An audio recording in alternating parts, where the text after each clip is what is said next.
ప్రార్థిస్తా ఉన్నాం. స్తోత్రం కలుగును గాక. అసలు యేసు పునరుత్థానుడు అయ్యాడు అనడానికి మనకు సాక్ష్యాలు ఏమిటి అనేటువంటివి దినాన్ని మనం ధ్యానించబోతున్నాం. మళ్ళీ చెప్తున్నాను, చాలామంది యేసు పునరుత్థానుడు కాలేదు అని చెప్పి అనేక మతాలు వారు వాదిస్తూ ఉన్నారు. కానీ ఈ దినాన యేసు పునరుత్థానుడు అయ్యాడు అనడానికి సాక్ష్యాలు ఏమైనా ఉన్నాయా మనం చూస్తామన్నమాట. పునరుత్థానుడు అనడానికి కారణం ఏమిటి అని అనటానికి కొన్ని కారణాలు మనం చూసినట్లయితే ఇక్కడ మనకు కనబడుతోంది. ఏంటి అనగా, యేసుని పునరుత్థానము ప్రవచనాత్మకమైనది. ఇది మొట్టమొదటి మాట. మీరు బాగా అర్థం చేసుకున్నారా? యేసు పునరుత్థానము ప్రవచనాలు లేకుండా ఎక్కడైనా పునరుత్థానం కాలేదు. ఆయన పుట్టిన తర్వాత ఆయన చనిపోతాడు, చనిపోయిన తర్వాత పునరుత్థానుడు అవుతాడు అని చెప్పి గ్రంథాలు అనగా పాత నిబంధన గ్రంథాలు మనకి తెలియపరుస్తున్నాయి. మొట్టమొదటి సాక్ష్యం ఏంటనగా, యేసు పునరుత్థానుడు అవ్వటానికి మొట్టమొదటి సాక్ష్యం ఏంటనగా పాత నిబంధన ప్రవచనాలు. స్తోత్రం కలుగును. చూడండి, ఆ యోబు భక్తుడు ఏం చెప్తా ఉన్నాడు? 19వ అధ్యాయంలో యోబు భక్తుడు చాలా శ్రేష్టమైనటువంటి ఆ పునరుత్థానపు మాటను 19వ అధ్యాయం 25వ వచనంలో ఏం చెప్తా ఉన్నాడంటే, అయితే నా విమోచకుడు సజీవుడనియు దేవునికి స్తోత్రం కలుగును. ఆ తర్వాత ఆయన భూమి మీద నిలిచుననియు నేను ఎరుగుతును అంటా ఉన్నాడు. అంటే యోబు తన విమోచకుడు ఎవరో గుర్తించగలిగాడు. స్తోత్రం కలుగును. విమోచకుడు ఎవరు అనగా మన ప్రభు అయిన యేసు. ఆయన ఖచ్చితంగా సజీవుడు, పునరుత్థానుడు. స్తోత్రం కలుగును.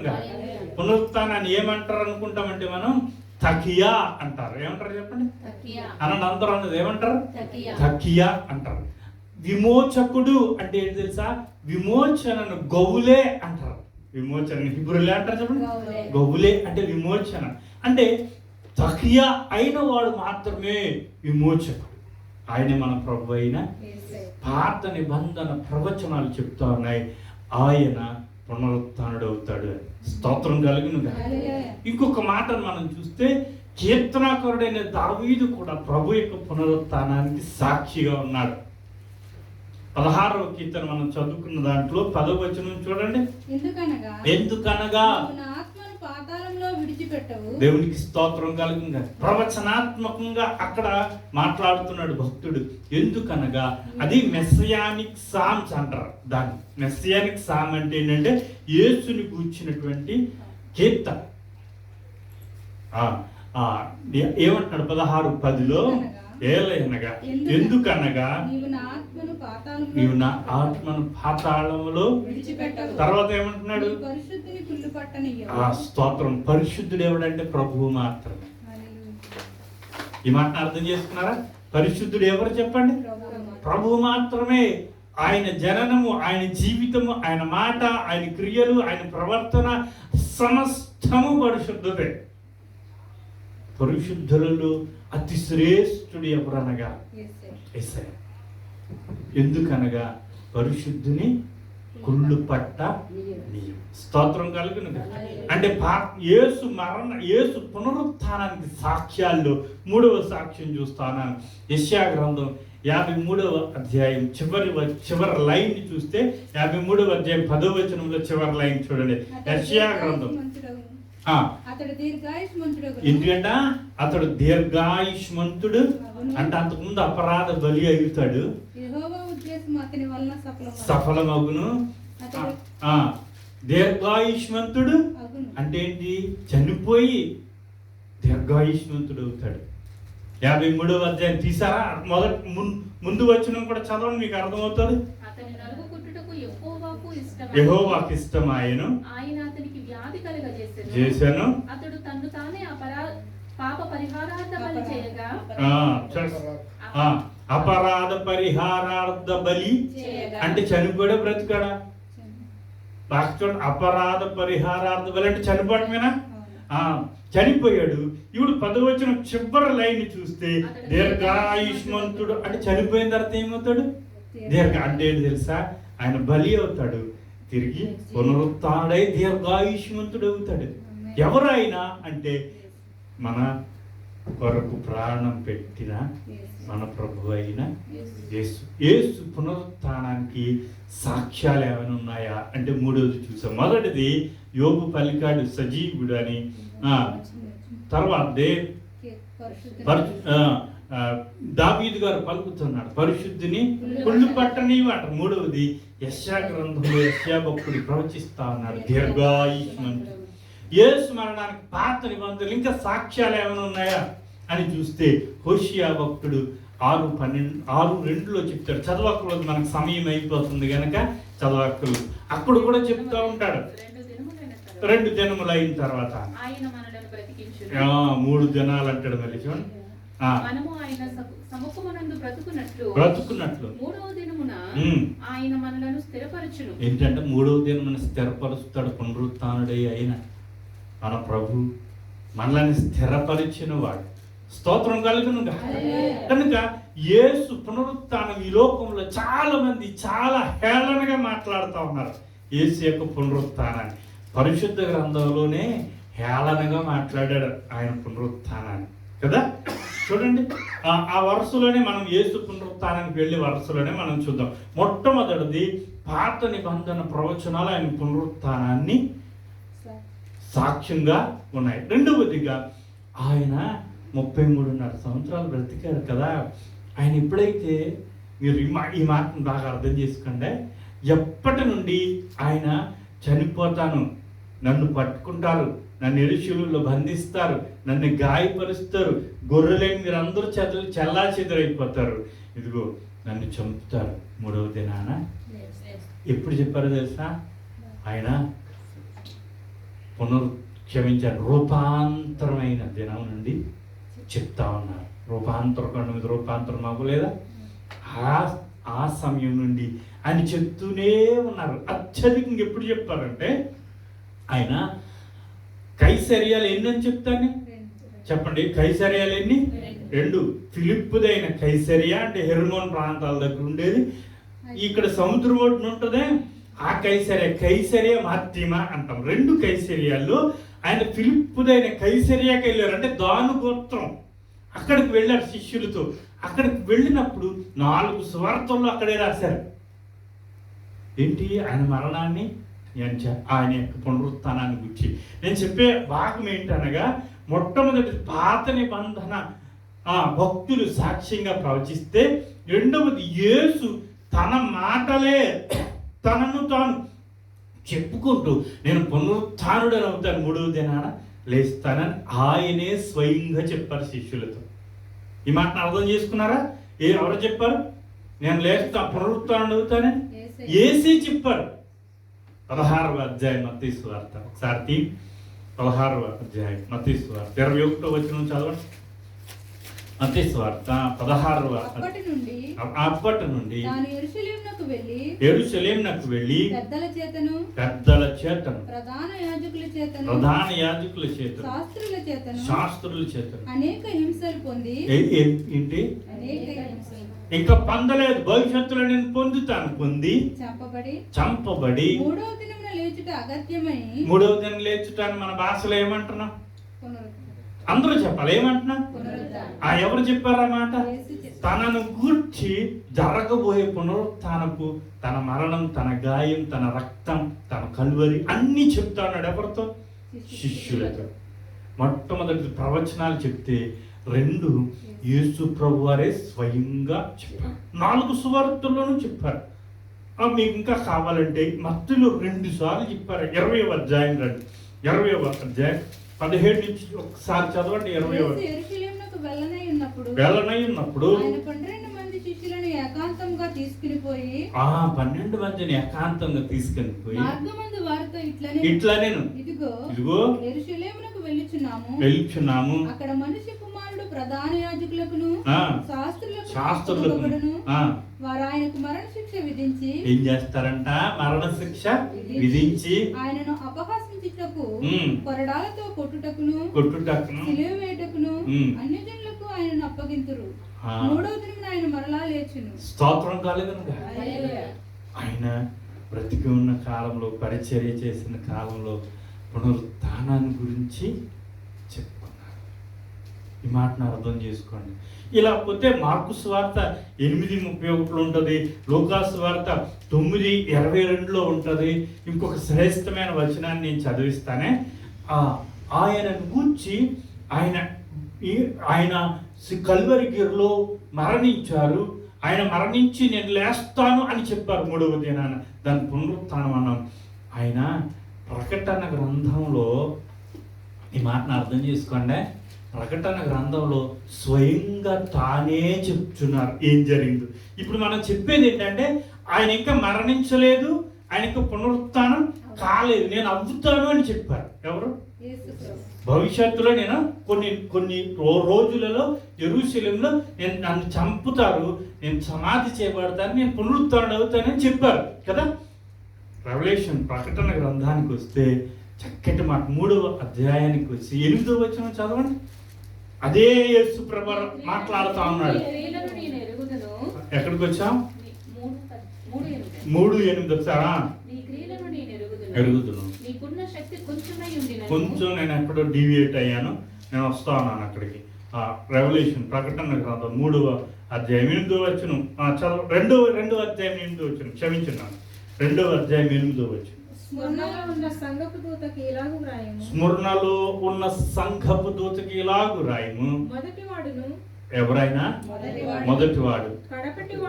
ఆయనే చెప్తున్నాడు, నేను మొదటి వాడను, నేను కలపటి వాడిని అంటాడు. ఎవరు? యేసు ప్రభువు. చూడండి తర్వాత ఎవరు ఏమిటంట? మృతుడై మరలా బ్రతికిన వాడు చెప్పు సంగతి. మరలా బ్రతికిన వాడు. అక్కడేమో చనిపోకముందు చెప్పారు, పునరుత్థానంలో అవ్వకముందు చెప్పారు. పునరుత్థానం అయిపోయిన తర్వాత ఇదిగో నేను మృతుడని అయ్యాను, నేను చెప్పినట్టు నేను పునరుత్థానుడని కూడా అయ్యాను, చెప్పిన సంగతులు. అంటే ఇప్పుడు నా అంశానికి వస్తున్నాను. యేసు పునరుత్థానానికి ప్రవచనాలు సాక్ష్యమైతే యేసు పునరుత్థానానికి యేసే సాక్షి. ఆయన మాట నమ్మదగినది. స్తోత్రం కలుగును. ఆయన మాట పరిపూర్ణంగా నమ్మదగినది. ఆయన మాట నమ్మకపోతే క్రైస్తవునిగా చెప్పుకోవటం కాదు కదా, జీవించటం కాదు కదా, వేస్ట్. ఇంకా యేసు మాట నమ్మకపోతే ఇంకెవరి మాట నమ్మగలం? ఆయన పునరుత్థానాన్ని నమ్మకపోతే కనుక యేసు మాటను బట్టి మనం ఆయన పునరుత్థానుడు అని నమ్మాలి. స్తోత్రం కలుగును. ఇప్పుడు మీకు ఒక విషయం చెప్పినా, మన గురించే చెప్తాను. యేసు పునరుత్థానం గురించి మనం ఇశ్రాయేల్ దేశం నుండి ఇంటికి వెళ్ళిన తర్వాత మన బంధువులతో ఆప్యాయులతో చెప్తూ నేను ఇశ్రాయేల్ దేశం వెళ్ళినప్పుడు అన్నారు అనుకోండి, ఈడంటే ఇశ్రాయేల్ దేశం వెళ్ళాడు అంటే మనకు బాధ కలగదా? కలుగుతుందా? కలగదా? 25 సంవత్సరాల దాకా ఉండాలనుకుంటున్నాం ఇక్కడ. ఇప్పుడు నేను ఇశ్రాయేల్ దేశంలో ఉండగా మా సన్నిధిలో అని ఈ సన్నిధి గురించి చెప్పుకుంటున్నాం అనుకో, పక్కనోడి ఇలా చెప్తాడు అన్నాడు అనుకో, ఏమవుతుంది? మనకు బాధ కలుగుతుందా? యేసు పునరుత్థానం అయ్యానని నేను చెప్తే మనం విశ్వసించకపోతే ఆయనకు బాధ రాదా? పరిపూర్ణమైన విశ్వాసం మనం కలిగి ఉండాలి ఆయన పునరుత్థానం. ఈ మాటను మర్చిపోవద్దు. 3వ సాక్ష్యాన్ని కూడా నేను చెప్తున్నాను. 3వది ఏంటి అనగా, నరేతర జీవులు ఆయన పునరుత్థానానికి సాక్షులు. స్తోత్రం కలుగును. వాళ్ళు నరులు కాదు. మత్తయి సువార్త 28వ అధ్యాయం, మత్తయి సువార్త 28వ అధ్యాయం 2వ వచనం నుంచి చదవండి. ఇదిగో ప్రభువు దూత. అంటే వాళ్ళు ఎక్కడ ఉంటారు? అందుకే నరేతర జీవులు అన్నాం మనం. మా ప్రభు దూత పరలోకం నుండి దిగి వచ్చి ఆ రాయిని ఎవరు పొర్లించాడు? పొర్లించినవాడు నరుడు కాదు. ఆ రాయి ఎంతో పెద్దది, మార్కు సువార్తలో ఉంటది. ఆ రాయి పొర్లించి ఆ రాతి మీద కూర్చున్నాడు. ఎవరు? దేవత. మలాకి అంటారు దేవదూతని హీబ్రూలో. ఆ రాతి మీద కూర్చున్నాడు దేవదూత. అంటే ఇప్పుడు ఆయన పునరుత్థానానికి సాక్షులు ఎవరు అనగా నరులు మాత్రమే కాదు, దేవదూతలు కూడా. ఇంకొక మాట అక్కడ శ్రేష్టంగా చెప్తా ఉంటాడు చూడండి. ఇక్కడ 28వ అధ్యాయము మత్తయి సువార్త 28వ అధ్యాయం 3వ వచనం నుంచి 3వ వచనం చదవండి. ఆ దూత స్వరూపము ఉండెను, అతని వస్త్రము హిమమంత తెల్లగా నుండెను. అతని వస్త్రములు హిమమంత తెల్లగా, అతనికి భయపడుట వలన కావలి వారు వణికి చచ్చిన వారి వలె నుండిరి. కావలి వారు ఎలా ఉన్నారంట? చచ్చిన వారి వలె ఉండిరి. 5వ వచనం, ఆ దూత ఆ స్త్రీలను చూచి ఏం చేయకూడదు? యేసు పునరుత్థానాన్ని చూచి ఏ క్రైస్తవుడు భయపడటానికి ఇది గొప్ప ధైర్యం. యేసు పునరుత్థానం మనకి ఏం కలిగిస్తుంది అంటే కరేజ్, ధైర్యాన్ని కలిగిస్తుంది. నా విమోచకుడు సజీవుడు అంటే పునరుత్థానుడు. అదేమవుతుంది? ధైర్యం కలిగిస్తాడు. ఆయన బ్రతికే ఉన్నాడు. స్తోత్రం కలుగును. మనిషి క్రైస్తవుడు కొన్న ఏ మనిషి పునరుత్థానుడైన యేసు విషయంలో భయపడటానికి లేదు. చూడండి ఇంకా ఏమంటున్నాడు దూత అని చూస్తే, సిలువ వేయబడిన యేసుని మీరు వెతుకుచున్నారని నాకు తెలియను. స్తోత్రం కలుగును గాక. ఆయన సమాధిలో లేడు. తాను చెప్పినట్టే లేచి ఉన్నాడు. రండి. ప్రభువు పండుకునే స్థలమును చూచి త్వరగా వెళ్ళి ఆయన మృతులలో నుండి లేచి ఉన్నాడు. ఆయన మృతులలో నుండి లేచి ఉన్నాడు అంటే పునరుత్థానుడు. ఆ విషయాన్ని చెప్పుచున్నది దూత. హల్లెలూయా. ప్రవక్తలు ప్రవచించారు, ప్రభువే స్వయంగా ప్రకటించారు, దూతలో ప్రకటిస్తూ ఉన్నాయి పునరుత్థానపు వార్త. అంటే యేసు పునరుత్థానానికి సాక్షులు ఎవరు? మూడవది చెప్పాలి, దేవదూత. స్తోత్రం కలిగిన. అసలు ఇంకొక సువార్తలు అయితే 2 దేవదూతలు అని చెప్తారు. దేవదూతలు సాక్ష్యంగా ఉన్నారు ఎవరికి? యేసు పునరుత్థానానికి. స్తోత్రం కలుగును. 4వదిగా మనం చూసినట్లయితే ఆయన యొక్క శిష్యులు, అనగా కేవలం 12 మంది మాత్రమే కాదు శిష్యులు అంటే, ఆయనను వెంబడించిన స్త్రీలు కూడా. ఆ స్త్రీలు కూడా మాత్రమే కాదు, ఆయనను వెంబడించిన 70 మంది రహస్య శిష్యులు. స్తోత్రం కలిగిన. ఆయన పునరుత్థానానికి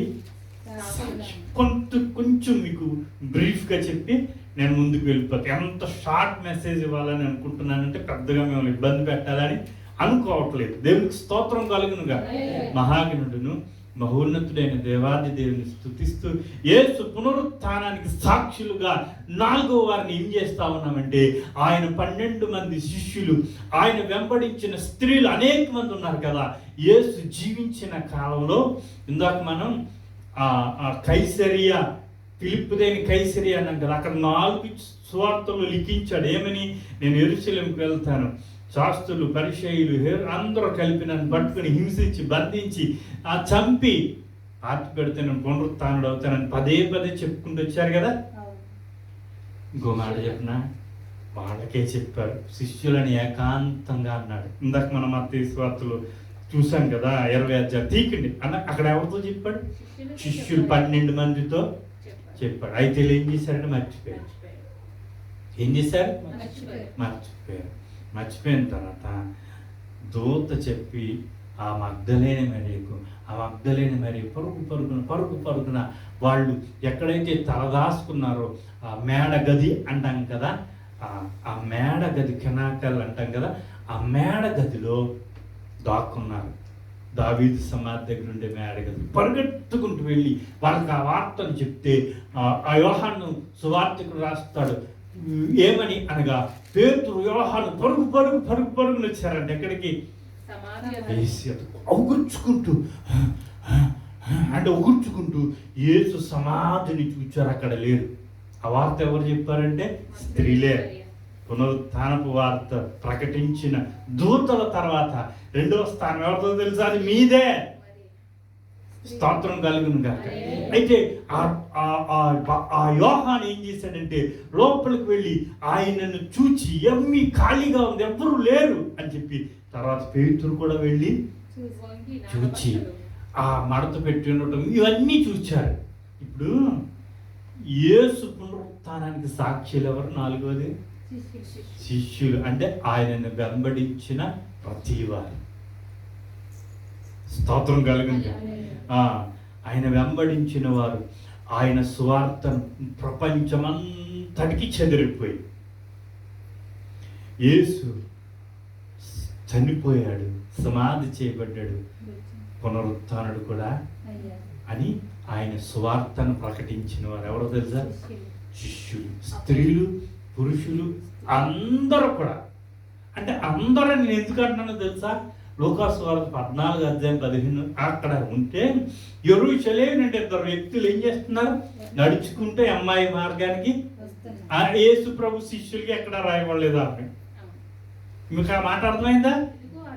యేసు ప్రభు శిష్యులుగా వాళ్ళిద్దరిని రాయలేదు. అందుకే నేను అంటాను, యేసుని అంగీకరించిన వారందరూ శిష్యులే, ఇంక్లూడింగ్ ఆల్సో మనం కూడా. స్తోత్రం కలుగును. కాబట్టి యేసు పునరుత్థానానికి 4వ సాక్షులు ఎవరంటే ఆయన శిష్యులే. అందుకే అపోస్తలుల కార్యాలు మీరు జీవాధిపతిని చంపిరి, దేవుడు ఆయనను లేపెను అని చెప్తాడు అపోస్తలుడైనటువంటి పేతురు. స్తోత్రం కలుగును. 4వది ఎవరు సాక్ష్యం యేసు పునరుత్థానానికి? శిష్యులు, స్త్రీలు, ఆయనను వెంబడించిన వారు ఆయన పునరుత్థానానికి సాక్ష్యం. స్తోత్రం కలుగును. వాళ్ళిద్దరూ కలిసి వెళ్తూ అద్భుతంగా ఉంటుందండి వాళ్ళ మాట సంభాషణ. ఎవరు? అమ్మాయి మార్గానికి వచ్చేటువంటి వాళ్ళు అద్భుతమైన సంభాషణ ఉంటుంది. అంటే మనకు వాళ్ళ దగ్గరికి వెళ్ళట్లేదు కానీ మనం మాట్లాడుతున్నాం. యేసు పునరుత్థానానికి సాక్షులు ఎవరంటే అబద్ధ సాక్షులు కూడా ఉన్నారు. ఇది కొంచెం విచిత్రంగా ఉంటుంది. ఎవరు వాళ్ళు?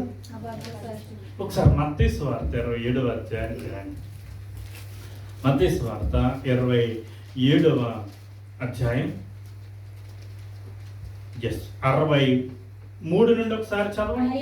అంటే పిలాతు దగ్గరికి వెళ్ళారు వీళ్ళు, ఆయన చనిపోయిన తర్వాత చూడండి, అయ్యా ఎవరిని వంచకుడు అన్నారు? అందుకే నేను వాళ్ళని ఏమన్నా తెలుసా? అబద్ధ సాక్షులు. యేసుని వంచకుడు, బ్రతికున్నప్పుడు వంచన చేశారు, చనిపోయిన వంచకుడుగా చనిపోయిన తర్వాత ముద్ర వేశారు. ఆ వంచకుడు ఎప్పుడున్నప్పుడు? బ్రతికి ఉన్నప్పుడు, స్వార్థ ప్రకటించినప్పుడు, 3.5 సంవత్సరాల కాలం అప్పుడు 3 దినములైన తర్వాత నేను లేచిదని చెప్పినది మాకు జ్ఞాపకం ఉన్నది. అది అంటే వాళ్ళు కూడా సాక్ష్యం ఇస్తున్నారు. ఎక్కడ? ఎవరికి? పిలాతుకి. ఆయన 3 దినాలు చనిపోయిన, నన్ను చంపిన తర్వాత 3 దినాల్లో నేను లేస్తాను అన్నాడు. అంటే ఇది సాక్ష్యమా కాదా? అంటే అంగీకరించని సాక్ష్యం. అంతేగా, నిజాన్ని ఒప్పుకొనని సాక్ష్యం. ఈ దినాల్లో వీళ్ళే ఎక్కువైపోయారు. ఈ దినాల్లో వీళ్ళు ఎక్కువైపోయారు. ఎలాగంటే యేసు నిజమండి ఆయన కన్యకు పుట్టాడు, అలాగా నిజమేంటి ఆయన చంపేశారు, ఆయన శిలువ మీద వేలాడాడు, నిజమే సమాధి పునరుత్థానుడు, అలాగని ఆయన యేసుని ఇష్టపడుతున్నావా అంటే ఆయన అంటే నాకు ఎంత ఇష్టమో అండి. మరి యేసుని వెంబడిస్తున్నావా? లే. యేసుని లైక్ కొట్టేసి ఎవరికి పంపిస్తే కుదరదు. యేసుని ఫాలో అవ్వాలి. ఆయనే ఫాలో మీ అన్నాడు. మనం ఏం చేస్తాం? లైక్ కొట్టేసి ఎవరికి వెళ్ళిపోతాం కాదు, ఆయన ఫాలో అవ్వమన్నాడు. ఈ వీళ్ళు శిష్యులకు గుర్తుండాల్సిందేంటో మర్చిపోయారు. గుర్తుండక్కర్లేదు, ఎవరో గుర్తుంచుకున్నారు.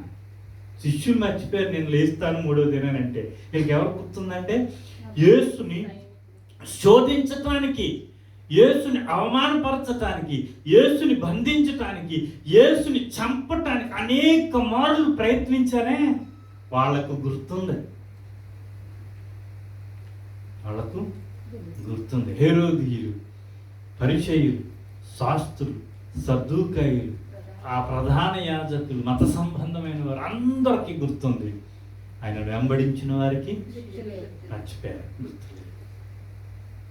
6వ సాక్ష్యం, యేసుని పునరుత్థానునిగా గుర్తించుచున్న మనమే కాంటెంపరీ టైంలో సాక్ష్యం.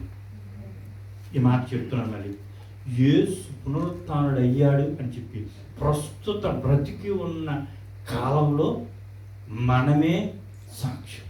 ఈ ప్రపంచంలో ఉన్న ప్రతి క్రైస్తవుడు, బ్రతికి ఉన్న ప్రతి క్రైస్తవుడు, రక్షణ పొందిన ప్రతి క్రైస్తవుడు, ప్రభువుని అంగీకరించిన ప్రతి క్రైస్తవుడు, పరిశుద్ధ మందిరంలో చేర్చబడిన ఆరాధనలో పాల్గొంటున్న, ప్రభు బలలో పాల్గొంటున్న, పరిశుద్ధాత్మను అనుభవిస్తున్న ప్రతి క్రైస్తవుడు యేసు పునరుత్థానానికి గొప్ప సాక్షి. అందులో మనకు ఇవ్వబడినటువంటి అదనపు అర్హత ఏంటో తెలుసా? మన కంటితో, మన చేతులతో, మన కాళ్ళతో ఆయన ఏ దూత అయితే ఆ యెరూషలేములో ఆ మగ్దలేని మరియను ఇతర స్త్రీలను చూచి ఆయన ఇక్కడ లేడు, లేచి ఉన్నాడు, వెళ్ళి మీరు చూడుడి అని ఖాళీ సమాధిని చూపించాడు. ఆ ఖాళీ సమాధిని మనం కూడా చూస్తున్నాం, మనం కూడా వెళ్తున్నాం, మనం కూడా ముట్టుకుంటున్నాం, మనం కూడా ఆరాధిస్తున్నాం. ఈ మాటను అర్థం చేసుకున్నారా? ప్రపంచంలో ఉన్న క్రైస్తవులందరూ యేసు పునరుత్థానానికి ఒక సాక్షి. వాళ్ళ సమూహాలలో, వాళ్ళ సంఘాలలో, వారి యొక్క సహవాసాలలో వారు సాక్షులైతే మనం కూడా సాక్షినే. ఏంటో తెలుసా? వాళ్ళు చూడక విశ్వసించి ప్రకటిస్తున్నారు. చూచి, కంటితో చూసి, చేతితో ముట్టుకొని కూడా ప్రకటింపకపోతే ఎవరు బాధ్యత? మనమే సాక్షులు. డబుల్ అర్హత కలిగిన సాక్ష్యం. ఎవరో తెలుసా? మనమే అనేదానికంటే నేనే. యేసు పునరుత్థానానికి సాక్షిని ఎవరు? చెప్పండి, ఎవరు? నేనే. ప్రపంచ దేశాలను వారందరికంటే మొట్టమొదటి అర్హత కలిగిన నీవు నా సమాధిని చూచావు. ఆనాడు దూత మరియను చూడమన్నాడు. ఈనాడు నీవు తెల్లవారుజామున మరీ వెళ్ళినట్టుగా యేసు సమాధి దగ్గరికి వెళ్ళి లైన్లో ఉన్నావు, కానీ నా పునరుత్థానాన్ని విశ్వసించట్లేదా అని అడిగితే, ప్రతి సంవత్సరం మనం వెళ్తాంగా, లైన్లో నిలబడతాంగా. కనుక మనమే యేసు పునరుత్థానానికి సాక్షి. చివరి చెప్పి ముగించేస్తాం. యేసు పునరుత్థానానికి సాక్ష్యం ప్రపంచానికి ఖాళీ సమాధి. ఎన్ని చెప్పండి? యేసు పునరుత్థానానికి ప్రస్తుతం ఏ ప్రపంచంలో ఎవరైనా సరే వచ్చి చూడొచ్చు. వాడు రక్షింపబడ్డాడా లేదా అనవసరం. వాడు క్రైస్తవుడా, వాడు యూదుడా, వాడు ముస్లిమా, ఇంకా హిందువా, ఏదైనా కావచ్చు.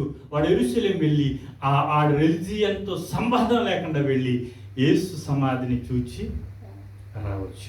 రే నువ్వెవడవే, ఎరే నువ్వెవరివే, ఇక్కడికి ఎందుకు వచ్చావని అడగరు ఎవ్వరు. ప్రభువు కూడా అడగడు. యేసు పునరుత్థానానికి సాక్ష్యం. ఇంకొక వ్యక్తిని ఇందాక కలిపితేనే ఆయనతో ఇద్దరు దొంగలు వేలాడారు. కుడి ప్రక్కన ఉన్న దొంగ, నీవు నీ రాజ్యంలో వచ్చినప్పుడు నన్ను చచ్చిపోయి అంటాడా మాట? నువ్వు మాటలో చచ్చిపోయేవాడివే అని అనుకుంటే అంటాడా? ఆయన సజీవుడిగా ఉంటాడని గుర్తించా. ఎందుకు ఇక్కడ చెప్తున్నానంటే, ఆ టైంలో ఎరా ఈ చచ్చిపోయే చివరి క్షణం వరకు ఇప్పుడు గుర్తొచ్చాను. ఎంతకాలం ఏమైపోయాను, ఎన్ని దొంగతనాలు చేసావు, అన్ని మర్డర్లు అని అడగలేదు ఆయన. అస్సలు అడగలేదు. ఆ పాపి ఆ హృదయాన్ని, పశ్చాత్తాప హృదయాన్ని ఆ క్షణంలోనే ఒప్పుకున్నాడు. అందుకే యేసు సమాధి ఎవ్వరికైనా సాక్ష్యమే. హల్లెలూయా. యూదులకు సాక్ష్యమే, వాళ్ళు ఒప్పుకోవట్లేదంతే. స్తోత్రం కలుగునుగా. ఇప్పుడు యేసు పునరుత్థానుడు అంటాక ఎన్ని సాక్ష్యాలు చెప్పుకున్నా? మొదటిది ప్రవచనాలు సాక్ష్యంగా ప్రవచించి ఉన్నారు. రెండవది యేసే స్వయంగా ఆయన చనిపోక ముందు చెప్పాడు, చనిపోయిన తర్వాత కూడా స్మరణ సంఘంతో చెప్పాడు. మూడవది గారంగా దూతలు. మూడవదిగా ఎవరు సాక్ష్యం పునరుత్థానానికి? నాలుగవది ఆయన వెంబడించిన వారందరూ సాక్ష్యమే. ఐదవది బ్రతికి ఉన్న ఈ కాలంలో మనం ఆరవది అబద్ధ సాక్షులు కూడా సాక్ష్యమే. ఏడవది ఆయన కొరకు సజీవంగా ఉన్నటువంటి ఖాళీ సమాధి. ఆయన రాకడ వరకు నువ్వు కూడా ఉంటావు. ఆయన సమాధి. ఈ మాటలు అర్థం చేసుకున్నారా? పునరుత్థానం వల్ల ఉపయోగం ఏంటో ఒక్క మాట అని చెప్పి ముగిస్తాను. అపోస్తలుడైన పౌలు కొరింథీకి రాసిన మొదటి ఉత్తరం, అపోస్తలుడైన పౌలు కొరింథీకి రాసిన మొదటి ఉత్తరం 15వ అధ్యాయం 15వ వచనం చదువు. దేవుడు క్రీస్తును లేపెనని. ఏ స్తోత్రం కలుగును గాక.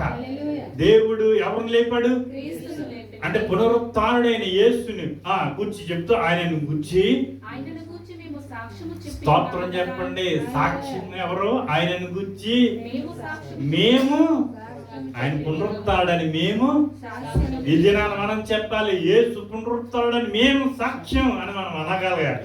చూడండి, సాక్ష్యం చెప్పుచున్నాం కదా.